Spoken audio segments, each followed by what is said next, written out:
രാജീവ് കുമാർ സംവിധാനം ചെയ്ത് 1999 പുറത്തിറങ്ങിയ കണ്ണെഴുതി പൊട്ടും തൊട്ട് മലയാള സിനിമയിലെ മറ്റൊരു വന്യമായ പ്രതികാര കഥയാണ്.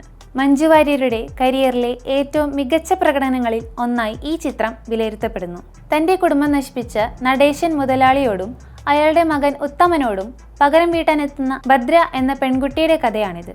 സൗന്ദര്യത്തെയും ബുദ്ധിയെയും ആയുധമാക്കി അവൾ നടത്തുന്ന പോരാട്ടം അതിശക്തമാണ്. ഒരു സ്ത്രീയുടെ പ്രതികാരം അതിന്റെ ഏറ്റവും വലിയ തീവ്രതയിൽ അവതരിപ്പിച്ചപ്പോൾ മലയാളി അന്നുവരെ അങ്ങനെ പരിചയിച്ചിട്ടില്ലാത്ത ഒരു പ്രതികാര രീതിയാണ് മഞ്ജുവിന്റെ കഥാപാത്രം ചെയ്തത്.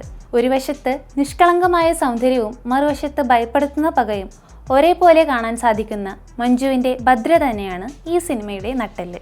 തന്റെ വളരെ ചെറിയ പ്രായത്തിൽ മഞ്ജു ചെയ്ത ഈ വേഷം മലയാള സിനിമാ ചരിത്രത്തിലെ തന്നെ ഏറ്റവും മികച്ച നായിക കഥാപാത്രമാണ് അവർക്ക് സമ്മാനിച്ചത്.